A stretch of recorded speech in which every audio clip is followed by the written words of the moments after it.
outro lado, ele começa, faz com que todos os sinos comecem a tocar. Ele vai de porta em porta, com um cavalo, correndo através dos terrenos, toda a noite, gritando: é chegada a hora, é chegada a hora, é chegada a hora. Um alerta, vêm aí os ingleses, é chegada a hora, é chegada a hora.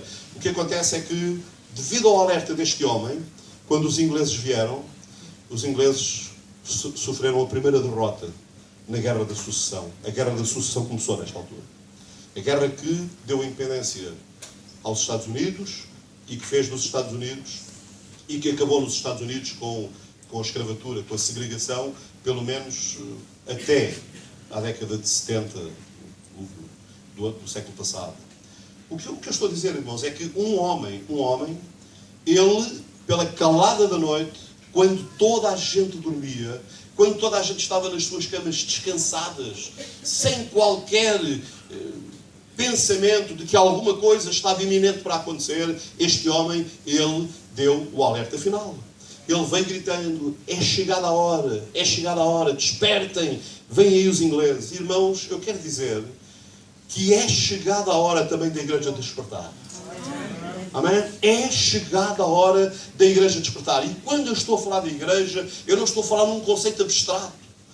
Eu estou a falar de cada um de nós, irmãos. Estou a falar de mim, estou a falar de nós. É a hora de nós despertarmos, porque a trombeta vai soar. Amém? Irmãos, o Senhor Jesus, Ele teve a preocupação de nos dar o alerta do soar da trombeta. Quando nós lemos o livro do Apocalipse, os irmãos sabem, para eu falar disto eu não posso deixar a história de parte. Porque os sinais acontecem na história. Amém? Os sinais acontecem na história. Os sinais não estão na Bíblia. A Bíblia diz que há sinais que nós precisamos de apreciar na história, naquilo que está a acontecer. Aqui decorreu ao ano de 95 depois de Cristo. O cenário em que o Apocalipse se revela é a ilha de Patmos, que fica entre o mar Egeu e o mar Mediterrâneo. Uma ilha completamente imprestável, não presta para nada. A única coisa que aquela ilha tem é que nas tempestades os barcos podem aportar ali com alguma segurança, mas é impróprio para que haja vida naquela ilha. Foi exatamente nesta ilha, Patmos, uma ilha completamente improdutiva. Era uma armadilha perigosa para pastores reformados. No caso de João. Porque João está com 90 anos, irmãos. Nesta altura João tem 90 anos de idade. Não é? E é neste local, na ilha de Patmos, que João, quando pensa que já tudo acabou na sua vida, porque muitas vezes é isso que nós pensamos, achamos que já não há mais nada que nós possamos fazer. João pensa: o fim chegou. Para mim, tudo o que tinha que acontecer já aconteceu. Mas não, é ali naquele lugar inóspito que João recebe a última revelação, e a revelação mais extraordinária e importante para a igreja nos dias de hoje. João diz lá no versículo 9: eu, João, que também sou vosso irmão e companheiro na aflição e no reino e paciência de Jesus Cristo, estava na ilha chamada Patmos por causa da palavra de Deus e pelo testemunho de Jesus Cristo. João, este João, era o irmão de Tiago, filho de Zebedeu, um dos filhos do trovão, nós sempre ouvimos falar. Aquele que reclinou a sua cabeça no peito de Jesus quando estavam sentados à mesa, deitados à mesa, que é a melhor expressão. Era um pescador da Galileia, um dos 12 discípulos, autor do 4º Evangelho e de mais 3 livros, 3 epístolas. Na altura em que ele escreve, ele é o último apóstolo vivo. E ele é o líder das igrejas da Ásia.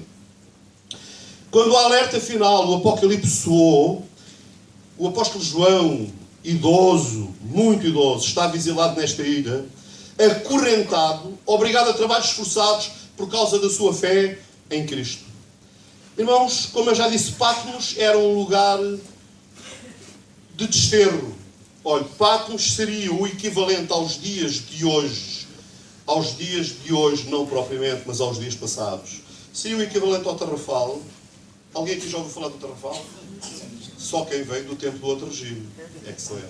Olha, eu já estive no Tarrafal, mas de visita. Eu visitei o Tarrafal há uns anos atrás, na altura em que o pastor Euclides era pastor em Cabo Verde. Porque o Tarrafal Tarrafal é um lugar na Ilha de Santiago. Terrível. É uma autêntica frigideira. E eu ainda vi os lugares onde as pessoas eram colocadas. Atingiam temperaturas de 60 graus. Em chão de cimento, chapas de zinco, aquilo era uma coisa terrível. Mas, irmãos, sabe, Patmos seria o equivalente ao Tarrafal dos dias de hoje, ou ao Gulag, na Rússia, durante o regime comunista, stalinista. Em Patmos, João desempenhava a última tarefa da sua vida. Apesar dos 90 anos, trabalhava nas minas e pedreiras de Patmos, sem comida suficiente, precariamente vestido e dormindo numa caverna fria, escura e solitária. Alguns anos antes de João chegar a Patmos, Nero, o imperador de Roma, ele desencadeou um grande ataque à igreja. Vocês conhecem a história, há muitos filmes sobre isto. Na sua loucura, Nero encharcava as arenas com o sangue dos cristãos. Felizmente, aliás, ele incendiou Roma e atribuiu a culpa aos cristãos. Felizmente, Nero morreu cedo. Ele morreu em 68, no ano 68, depois de Cristo, dando lugar a alguma calmia. Mas 28 anos depois de Nero morrer, veio um outro imperador chamado Domiciano. Domiciano fez com que Nero fosse um santo. Vocês imaginam?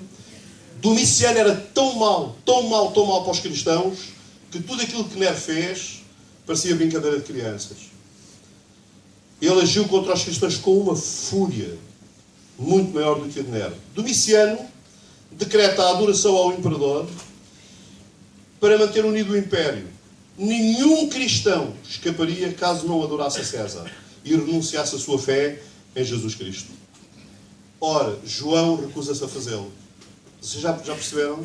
Porquê é que João foi parar a ilha de Patmos? Porque ele recusa-se a prestar vassalagem, a adorar Domiciano, César, não é? Que se assume como uma divindade. Ele recusa-se a adorá-lo, recusa-se a divinizá-lo, e por causa disso, porque ele já era um ancião, já era bastante idoso, Domiciano manda-o para Patmos para ele morrer naquelas paragens. Já em Patmos, João pensava exatamente que o seu novo ministério havia chegado ao fim. Mas de facto, irmãos, o melhor ainda estava para vir. Porque, irmãos, o livro de Apocalipse, os irmãos leiam o Evangelho de João, os irmãos sabem, doutrinariamente, nós somos recomendados a ler o livro de Daniel e o livro de Apocalipse, para entendermos uma série de coisas. Mas os irmãos leiam o Evangelho de João e o livro de Apocalipse. O Evangelho de João é o Evangelho mais teológico da Palavra de Deus. A centralidade do Evangelho de João é teocrática. Deus. O Evangelho de João apresenta Deus em toda a sua plenitude. E o Apocalipse apresenta o Filho de Deus sentado no trono. Amém? Em toda a sua realeza, em todo o seu esplendor. Mas mais do que isso, o livro do Apocalipse apresenta as consequências que o mundo sofrerá por não se virar para ele. Vocês estão cá? Vocês acreditam na vinda do Senhor? Vocês acreditam na palavra de Deus? Meio século antes, Cristo incumbirá a igreja de pregar o Evangelho por todo o mundo. João e a igreja obedeceram fazendo viagens pela Ásia Menor e Europa. Em meados de 60, portanto dos anos 60, o cristianismo havia causado profundos danos no poderoso Império Romano. Mas agora este oprimia fortemente a igreja. Os crentes estavam espalhados pela Ásia Menor, escondidos e temiam pelas suas vidas. É nessa hora de grande sofrimento e aparente derrota que Cristo se manifesta na vida de João e lhe revela o alerta final. E normalmente é assim, irmãos. É nos momentos mais negros que Deus se revela. Amém? E eu quero dizer aos irmãos que podemos não tomar consciência disso, mas a humanidade está a passar um dos momentos mais negros de toda a sua história. Nós vamos ver isso, vamos passar por aí. É assim hoje. Espiritualmente falando, o mundo parece estar na sua hora mais escura. Não parece. O mundo está espiritualmente falando. O problema é este, irmãos, é que há como que um abismo entre a vida espiritual e o resto. Os irmãos perdoem a expressão que eu vou usar, mas às vezes parece-me a mim que nós sofremos de alguma esquizofrenia, deixem-me pôr entre comas, está bem? De alguma esquizofrenia comportamental, em que nós achamos que podemos chegar à igreja e porque é domingo somos todos espirituais, mas depois de sairmos da igreja nós podemos ter qualquer outra coisa. E separar o que acontece das portas para fora daquilo que acontece das portas para dentro. Irmãos, a vida não se separa. Nós só temos uma vida. Amém? Uma vida. E a vida, a nossa vida, ela é vivida numa dimensão total, numa dimensão holística, plena. Não podemos compartimentar. Foi por isso que quando eu li lá em Tessalonicenses, eu expliquei aos irmãos porque é que Paulo tem o cuidado de dizer corpo, alma e espírito. Por causa desta dicotomia mental que muitas vezes nós temos, em que achamos que uma coisa é uma coisa e outra coisa é outra coisa. Não é nada disso, irmãos. Na nossa vida, tudo faz parte de um todo. E nós não podemos separá-la. Eu não posso viver como crente algumas horas por dia e viver como descrente outras horas do dia. Eu não posso crer na palavra de Deus em algumas coisas durante alguns momentos e não valorizar a mesma palavra de Deus noutras alturas. Porque a palavra de Deus, ela é fiel. Amém? E ela é completa. Espiritualmente falando, o mundo parece estar na sua hora mais escura. É neste momento, quando os governos e a cultura se afundem em grande iniquidade, que o alerta final precisa ser ouvido. Este é o tempo da igreja, irmãos. Este é o tempo. Eu sei, irmãos, eu sei. Eu, no tempo que tenho, não posso falar muita coisa. Mas, irmãos, cada vez mais a igreja é menos assertiva e cada vez mais a igreja se envolve em determinadas coisas, perdendo a essência da mensagem. E a essência da mensagem é: o homem é pecador, o homem está perdido nos seus delitos e pecados, o homem não tem uma solução que ele possa arranjar para a sua vida. Deus providenciou uma solução para o homem. E essa solução chama-se Jesus Cristo. Ele veio, Ele morreu pelos nossos pecados e Ele não veio por causa do diabo, Ele veio por causa de Deus. Porque o sacrifício de Cristo não é para pagar ao diabo, é para nos tornar santos diante de Deus. Porque Deus é santo e Ele não pode contemplar o pecado. Mas porque Cristo nos purificou de todo o pecado, nós ficamos com o caminho aberto para chegar à presença do Pai. Amém? Mas não acaba aqui. Porque se o Evangelho fosse só dizer isto, ele era pobre. O Evangelho é mais rico, porque isto, a mensagem não acaba aqui. A mensagem continua dizendo que Ele nos proporciona uma vida que está para lá da vida que nós vivemos aqui, que é a vida eterna, com Jesus, para todo sempre. E Ele há de vir. Este é o culminar da mensagem do Evangelho. A vinda do Senhor, Ele há de vir buscar a sua igreja, buscar a cada um de nós para ficarmos com Ele para todo o sempre. E, irmãos, o mundo precisa de ouvir isto. Eles podem rir, podem escarnecer, mas esta é a mensagem, irmão. Porque, irmãos, já no tempo do apóstolo João e do apóstolo Pedro, os crentes, alguns crentes diziam: onde está a promessa da sua vinda? Porque alguns a têm por tardia. E eu quero dizer aquilo que sempre digo, irmãos: a promessa de Deus tarda, mas não falha. E Ele vai vir. Ele vai vir. E nós precisamos de aprender a conhecer os sinais para nos apercebermos, irmãos, de que nós estamos cada vez mais perto da sua vinda. Os sinais dos tempos. Dos tempos, não dos tempos. O século passado foi marcado por profundas mudanças em todas as áreas. Muitos desses acontecimentos são de enorme relevância para a Igreja. Olhar a história recente é ver o desenrolar do plano divino através dos séculos e atentar para os sinais dos tempos. Os irmãos leem jornais? Já vi que não. Os irmãos só veem noticiário na televisão. É preciso ler, irmãos. Nós precisamos de ler. É óbvio, precisamos de ler a Bíblia. Antes de todas as coisas, precisamos de ler a Bíblia. Ler a Bíblia. Ler a Bíblia. Ler a Bíblia. E depois ler as notícias. Ouvir o que está a acontecer pelo mundo. Quando abordamos a segunda vinda do Senhor, precisamos relembrar 3 coisas ditas no Novo Testamento. 3 coisas. A primeira daquele dia e hora, ninguém sabe. Portanto, nós não sabemos quando é que ele vem. Sabemos que ele está para vir. Brevemente, mas não sabemos quando. Dizer que ele virá no dia A ou no dia B, isso é uma falácia completa. Porque ninguém pode fazer isso. Segunda, que nós não estamos em trevas para que aquele dia não nos surpreenda como um ladrão na noite. Nós não estamos em trevas. Nós temos a palavra. Amém? E a palavra dá-nos diretrizes. Diretrizes para nós sabermos.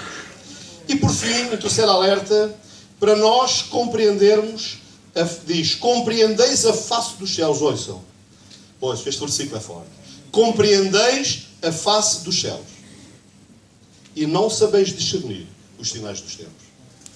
Se não sabem, nós compreendemos a face dos céus. Olha, hoje o dia está como está. Mas, por exemplo, algumas vezes acontece-nos, eu quando vou fazer as minhas caminhadas lá para Belém, gosto muito de ir para Belém fazer a minha caminhada, eu digo assim, quando estou de regresso, normalmente venho assim já no pôr do sol, e pelo pôr do sol, eu olho para o céu e digo assim, amanhã vai estar um dia de calor.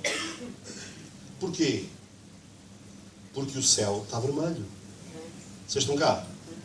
Vamos lá. Os mais novos já não sabem disso, mas os mais velhos sabem. Quando nós vemos daquele lado o céu vermelho, o céu pronuncia que no dia a seguir vai estar bom tempo, vai estar um dia quente. Mas se não estiver, se estiver enovoado, ele pronuncia que o dia a seguir vai estar mais frio e com possibilidades de chuva. E eu não estou a dar nenhuma aula de meteorologia. Estou simplesmente a dizer que nós olhamos e conseguimos avaliar algumas coisas. Não é? Ali na zona onde eu moro, basta olhar para o lado da Malveira, para a serra, para o lado da Malveira, e ver a cor do céu. E digo assim, amanhã vai estar a chover. Ainda tenho outra coisa que me avisa, que é o esqueleto. Os novos não sabem o que é isto, mas vão saber, não desanima, é?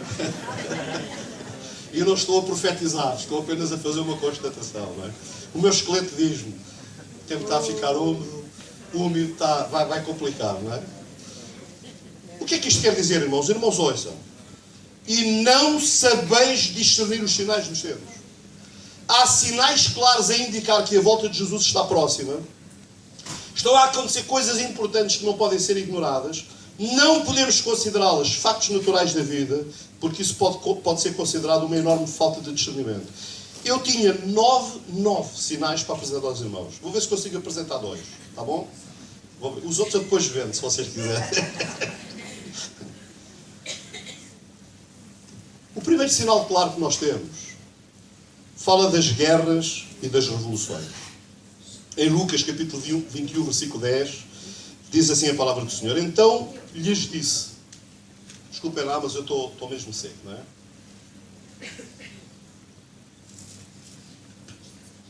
Então lhes disse, levantar-se-á nação contra nação e reino contra reino.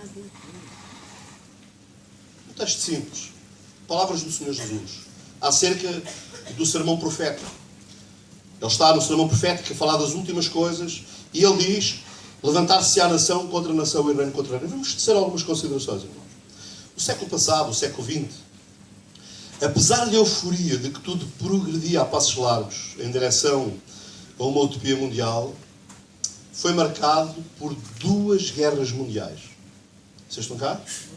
O século passado foi marcado por 2 guerras mundiais de extrema violência, mas depois seguida por inúmeras guerras provocadas pela Guerra Fria. Apenas 21 anos depois da Primeira Guerra Mundial, que foi de 14 a 18, 21 anos depois, em 1939, começou a Segunda Guerra Mundial. A Segunda Guerra Mundial deixou um saldo de 77 milhões de mortos. Vocês ouviram o número? Eu não me enganei. 77 milhões de mortos. Sendo que cerca de 7 milhões eram judeus.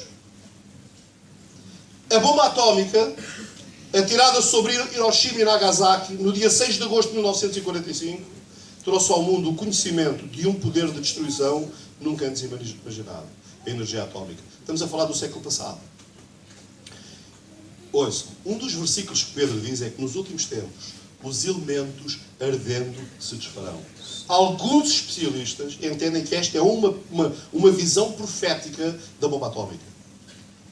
em que quando a bomba rebenta, num raio de não sei quantos metros, quilómetros, tudo se desintegra. Em Nagasaki, em Hiroshima, há sítios em que a gordura dos corpos se fundiu com a pedra. Eles sabem hoje, há métodos para descobrir isso.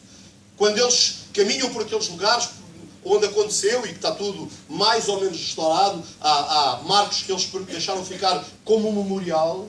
Há sítios em que a pedra, as manchas da pedra têm a ver com a gordura do corpo. Os corpos derreteram instantaneamente. Tal é a intensidade da temperatura. Estamos a falar destes últimos tempos. Os irmãos, lembrem-se, haverá sinais nos últimos tempos. Porque, irmãos, no tempo de João, não existia nada disto. Isto aconteceu tudo no século passado. O último quarto do século passado foi marcado à escala mundial por dezenas de guerras étnicas com milhões de mortos. E continuam por aí. Ouçam agora, irmãos. Ouçam porque isto é importante. Os irmãos vejam o que está a acontecer hoje no Médio Oriente. Uma organização jihadista proclamou um califado em 29 de junho de 2014. Talvez os irmãos não sabem o que é o valor de um califado. Alguém sabe o que é um califado? Eu vou-vos explicar o que é um califado. Quando Maomé morreu, o poder dele foi passado para dois familiares. Para um primo, esse que era um primo, e um cunhado. Era assim qualquer coisa, agora também não me interessa, mas era assim. E eles foram nomeados califas. Tornaram-se os dois califas sucessores de Maomé. Aliás, a grande guerra que existe hoje tem a ver exatamente por causa disto. Entre os sunitas e os xiitas, sendo que 90% dos árabes, dos muçulmanos, são sunitas, que seguem a Suna, enquanto 10% seguem apenas o Alcorão. São os xiitas. Os xiitas seguem apenas o Alcorão, os outros seguem a Suna. Porque a Suna são diretrizes deixadas pelos califas que funcionam em pé de igualdade com o Alcorão. Ok? Então, quando um califa, porque o mundo árabe não tem califa há muitos anos. Há muitos anos não há califa. Quando um califa determina uma regra, essa regra é para ser obedecida por todos os muçulmanos do mundo. Vocês estão cá? Vocês estão cá ou não? Quando o ano passado, mais especificamente em 29 de junho, é proclamado um califa de nome Abu Bakr al-Baghdadi, quando ele é nomeado o califa, ele torna-se o chefe máximo do islamismo, cujas determinações são leis, e o grupo passou a chamar-se Estado Islâmico de Inspiração Sunita. Afirmam-se como autoridade religiosa sobre todos os muçulmanos do mundo e aspiram a tomar o controle de muitas regiões de maioria islâmica, e não só, a começar pelos territórios da região do Levante, que inclui a Jordânia, Israel. Os irmãos já viram? Vocês estão à espera. O que é que a palavra do Senhor diz? A palavra do Senhor diz que os exércitos do mundo hão de cercar Israel. O grande inimigo do Estado Islâmico é Israel e a América. E o terceiro grande inimigo do Estado de Israel é tudo o que não é muçulmano. Porque é mesmo inimigo. Então, inclui a Jordânia, Israel, a Palestina, o Líbano, a Síria, Chipre, Hatay, que é uma área do sul da Turquia, e ouçam. E o Al-Andalus. O Al-Andalus. Alguém aqui sabe o que é o Al-Andalus? O Al-Andalus é a Península Ibérica, que foi ocupada pelo Império Otomano no século VIII. Vocês lembram-se? Eles querem tomar de volta tudo aquilo em que eles já dominaram. Eles depois tentaram entrar pela Europa dentro, eu não vou entrar em toda esta área da história, mas eles tentaram entrar e, felizmente, levaram porrada e tiveram que se ir embora, não é? Porque senão nós hoje éramos todos muçulmanos. Estou a falar claro, irmãos. Irmãos, desculpem, eu estou a falar claro. Senão hoje estávamos todos debaixo da Sharia, da lei islâmica, não é? Deixem-me abrir o coração para dizer, posso abrir o coração na exposição das minhas constatações e preocupações? Posso? Posso, irmão? Eu disse aos irmãos que para entendermos os sinais temos de estar na história. A Bíblia nós sempre temos, mas precisamos olhar para a história. Ouçam. Uma palavra relativamente nova que entrou no nosso léxico na década de 70 e à qual nós não temos dado grande importância, é a palavra Eurábia. Quem é que aqui já ouviu esta palavra, Eurábia? Levante lá o braço. Não acredito. Só eu? Só eu? Eurábia. Esta é uma palavra para nós não esquecermos, irmãos. Eu já vou explicar porquê. Ouçam. É um neologismo originado da ideia de uma nova Europa. A ideia de que uma nova Europa está em gestação, onde a cultura dominante não será a ocidental, e sim a cultura islâmica. Mas isto poderia parecer simples se nós não ouvíssemos o resto. E para a qual a imigração será a estratégia de multiplicação dos adeptos do Islão. Ou seja, a Europa vai ser conquistada não pela guerra, mas pela multiplicação islâmica. Os irmãos sabem quantos filhos nós temos? Cada casal aqui, quantos aqui têm 5 filhos? Levantem lá o braço. O Ruben, ok? Ok. Ruben, ali a Piedade. E o Carlos. Estes são os avariados do nosso tempo. Quantos têm 4 filhos? Levantem lá o braço. 3 filhos. Já há mais. Quantos têm 2 filhos só? São mais agora. E quantos têm só um filho? É a maioria. A maioria. Hoje, a nossa multiplicação normalmente é um filho. A estatística diz que em Portugal a média de filhos é de 1,2. Ou seja, é um filho e um quinto do outro. Que eu ainda não entendi como é que a gente consegue ter um quinto de filho lá em casa. Mas as estatísticas são assim, não é? Vocês sabem quantos filhos tem o muçulmano? 10. Sabem quê? 15. 20. 70. Sabem porquê? Porque eles não têm os filhos todos da mesma mulher. A poligamia do Estado Islâmico faz com que isto aconteça. Há muçulmanos com 70 filhos. Então os irmãos vejam, a conquista da Europa não é pela força das armas. Eles não conseguiram, mas eles estão a tentar conquistar a Europa através da multiplicação. Ouçam, irmãos, isto não é nenhuma invenção. A França, segundo dados oficiais, a França corre o risco de, dentro de 20 anos, ter um primeiro-ministro muçulmano. Algumas cidades da França, como por exemplo Marselha, têm mais de 6 milhões de muçulmanos. Você está cá. A região de Marselha é islâmica completamente. E mais. A França, como outros países, eles permitem que os muçulmanos vivam nos seus países respeitando as leis muçulmanas. E mais, sacrificando as suas convicções para evitar confusão. E, irmãos, quando nós cedemos, nós começamos a perder. Ouçam. Segundo esta previsão que eu falei atrás, a nova Europa teria começado a desenhar-se após a crise do petróleo dos anos 70, que teria obrigado os governantes europeus a fazer concessões aos países árabes, donos das principais jazidas de petróleo no mundo. Estas concessões ouçam as concessões que a Europa, os países da Europa, fizeram aos árabes na década de 70. Isto está tudo documentado, irmãos. Tudo documentado. As concessões. Uma política exterior conciliada com os países árabes em oposição aos Estados Unidos da América e a Israel. Ou seja, porque é que a Europa não toma posições? Porque é que os irmãos já viram? Porque é que atacam, explodem um autocarro em Israel, morrem 30 pessoas e sai uma noticiazinha, uma bomba em Israel, pronto. Os israelitas reagem, morre uma criança nos Estados palestinos, na Palestina, e os jornais todos, é uma inflamação, os terroristas israelitas, quer dizer, os terroristas...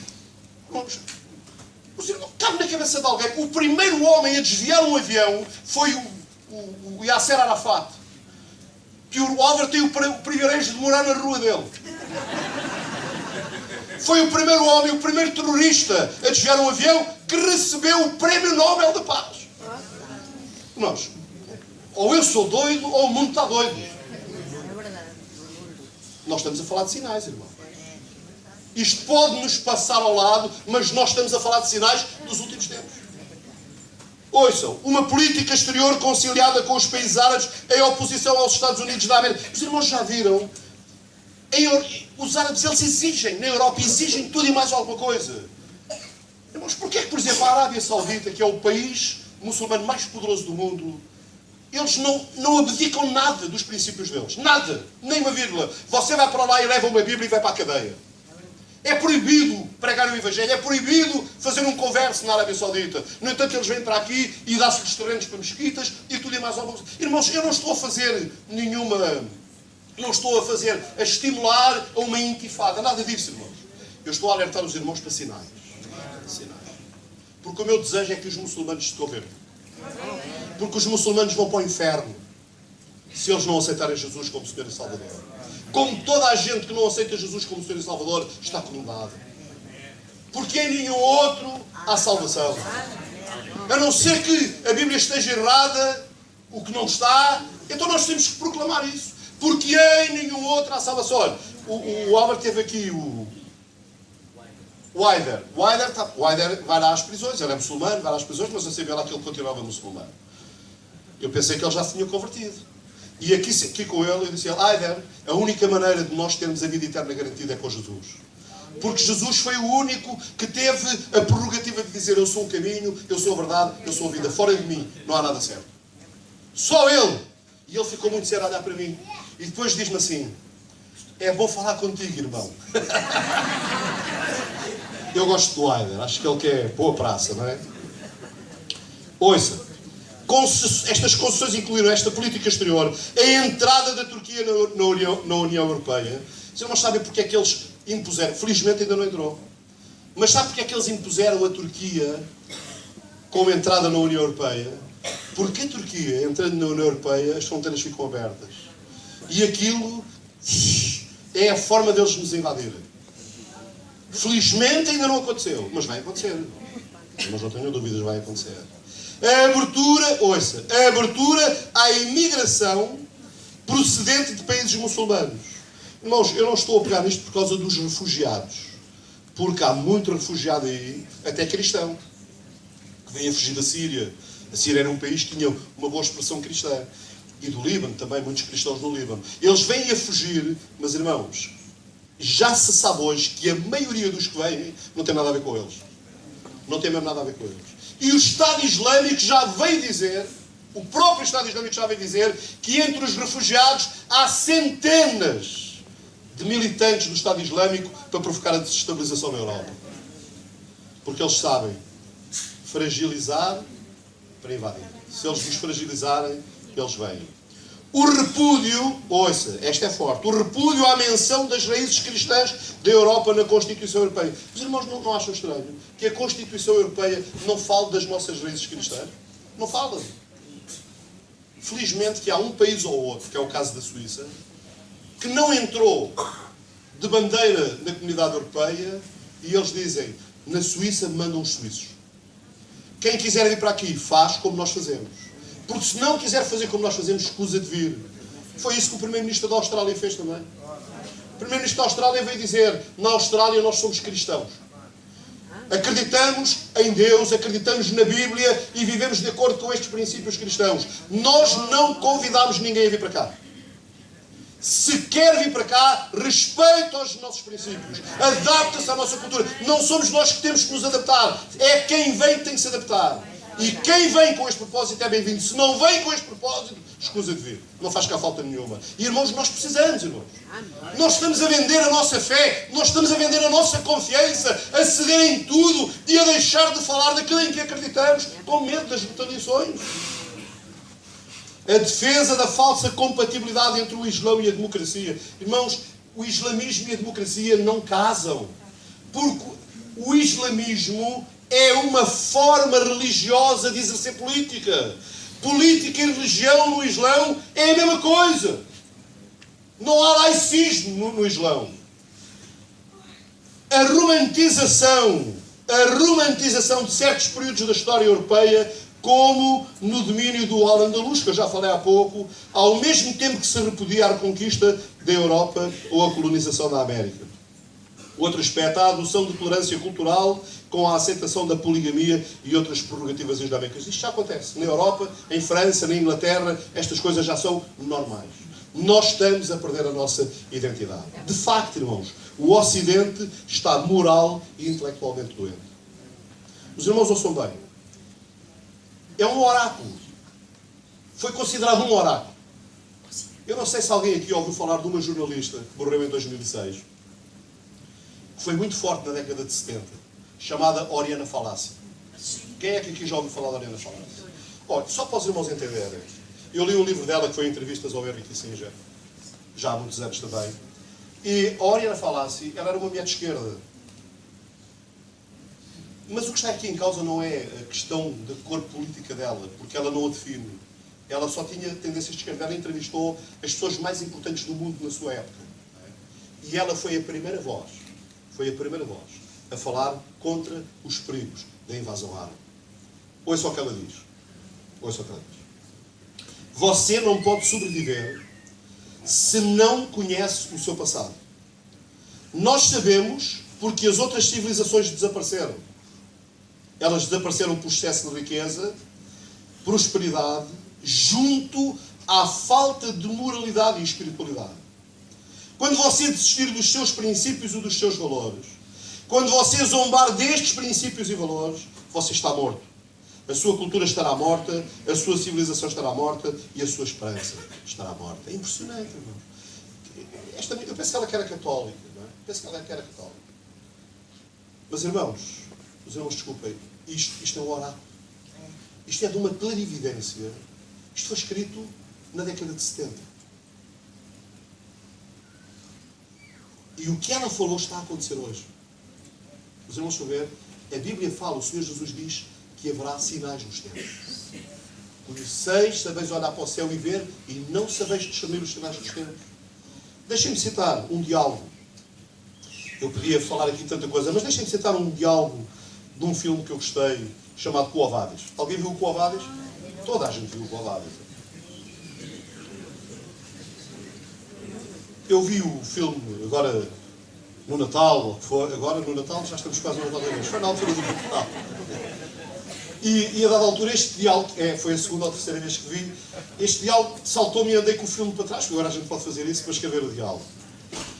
Quem é que viu o filme? Vamos chegar ao final do filme, não é? Final do filme. Depois dos cristãos se libertarem de todo aquele jugo, o general Galba, isto é da história, o general Galba, comandante dos exércitos do Norte, está a entrar em Roma. E encostado a uma árvore está o general Marcos Vinícius com um outro oficial. E o general Marcos Vinícius diz para o outro oficial: Galba terá a difícil tarefa de reconstruir Roma e a justiça romana. O outro, cujo nome não é identificado, responde: Roma nunca mais será a mesma.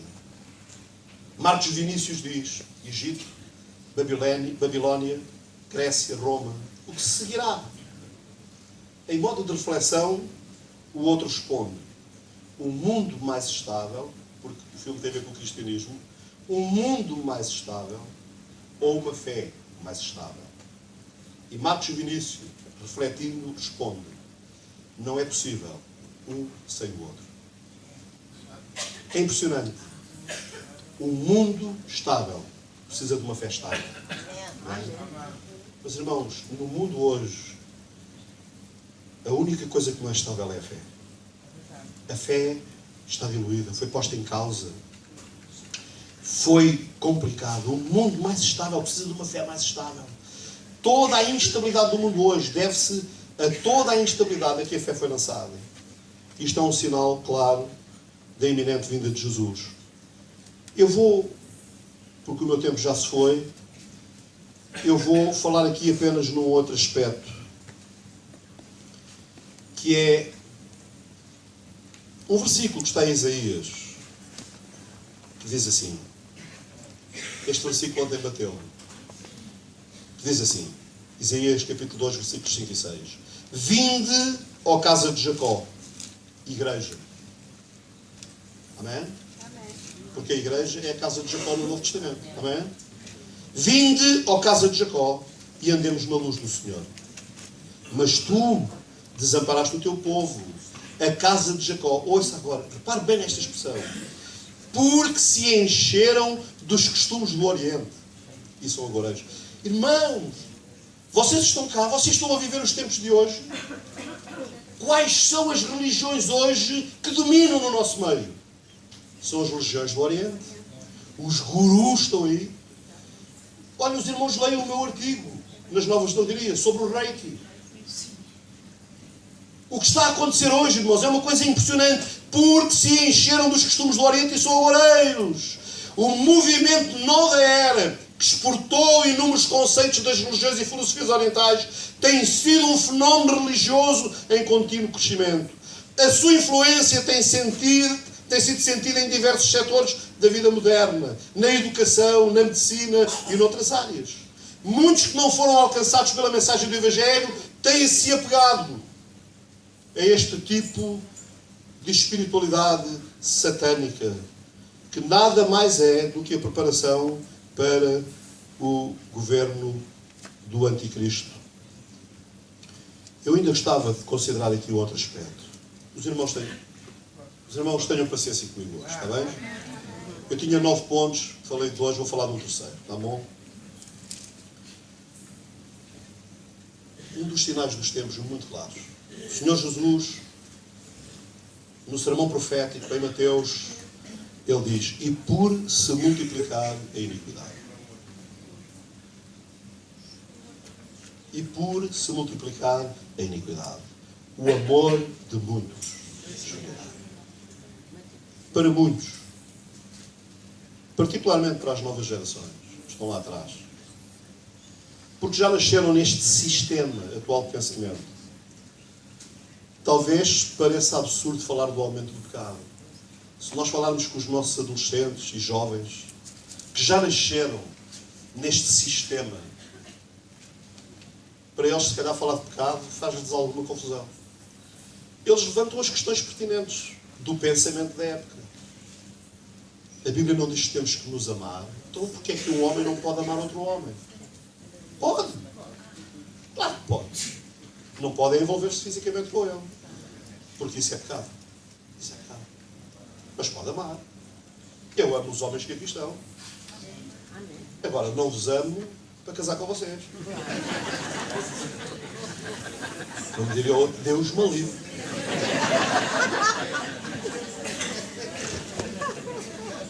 É contra a natura, é uma aberração. É verdade. Os irmãos sabem, virá dias em que eu não poderia dizer isto no público. Ouçam.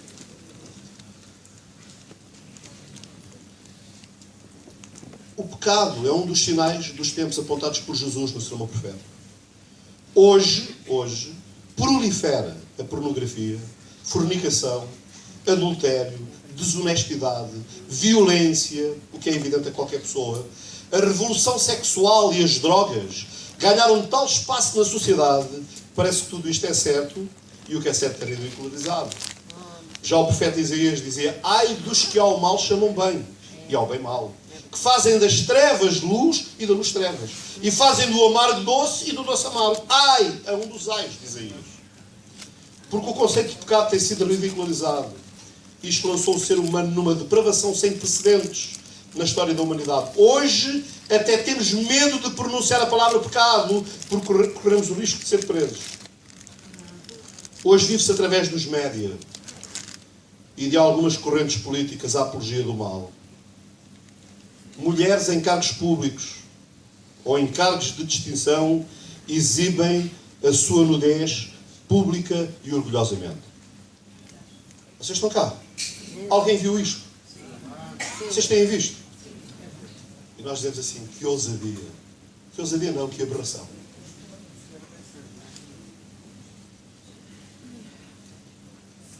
Quem discorda da homossexualidade é acusado de doente, preconceituoso, atrasado e homofóbico. O aborto é protegido por lei, ouça, e a eutanásia virá a entrar nas nossas vidas mais tarde ou mais cedo como controle da população. Tudo o que não é produtor de riqueza é descartável. Isto é o pensamento neoliberal. Se não produz riqueza, está cá a fazer nada, está a ocupar espaço. A luz virou trevas e as trevas luz. O amargo passou a chamar-se doce e o doce a chamar-se amargo. O bem é mal e o mal é bem. O pecador, ouça, o pecador não se envergonha mais do seu pecado, antes gaba-se. Mas nós temos vergonha de falar da santidade. Temos vergonha de falar de uma vida dedicada a Deus. Temos vergonha de falar dos nossos princípios e dos nossos fundamentos. Porque a nossa sociedade hoje é anticristã. O cristianismo já não é mais, irmãos, já não é mais o marco da nossa sociedade. Em que ser cristão era um privilégio, era uma bênção. Hoje não. Hoje tudo o que é conotado com o cristianismo, e os irmãos vejam, vem aí o Dalai Lama e os 4 canais generalistas da televisão fazem cobertura a tudo isso. Nós promovemos uma campanha evangelística com alguém de nome e não aparece lá ninguém. Porque o cristianismo é para bater. Vocês estão cá? E ouçam, e o Papa, este Papa Francisco só é tão referenciado nas notícias, não é por causa das suas convicções cristãs, é por causa da sua abertura ao pensamento moderno.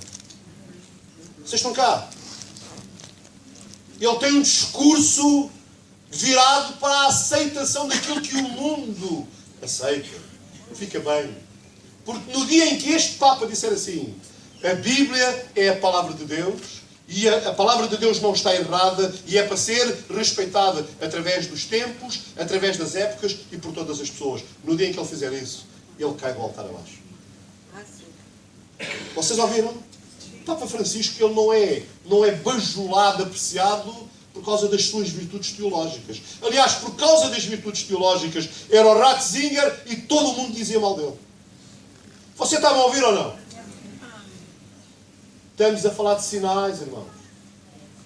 Estamos a falar de sinais. Estamos a falar dos tempos em que vivemos. Aquilo em que nós queremos está cada vez mais diluído. Vou terminar, irmãos. Os irmãos podem dizer amém. Obrigado.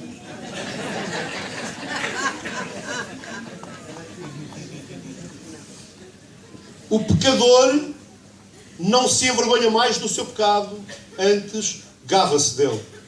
Tudo que possa apresentar aura de santidade é considerado uma aberração. O problema do pecado, irmãos, mais do que a sua multiplicação, o problema do pecado, mais do que a sua multiplicação, é que ele tornou-se socialmente numa virtude. E quem dele não abusa é considerado louco, insano. É doido. Apenas 3 sinais. Eu acho que são mais do que suficientes para nós entendermos aquilo que o Senhor disse a João. A João. Anda lá para trás. O que é que o Senhor disse a João? O tempo está próximo. O que é que diz lá na parábola das 10 virgens? À meia-noite chegou a noite. Eu contei a história do Paulo Revere, porque ele deu o alerta final ao povo de Lexington e de Concórdia. Este é o tempo da Igreja dar o alerta final. Desperta do que dormes.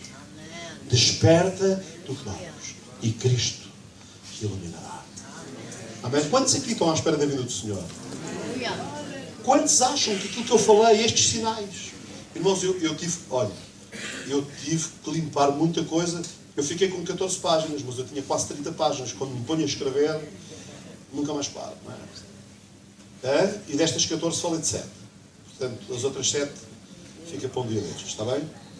Mas quantos irmãos acham que é importante nós considerarmos sobre estes sinais?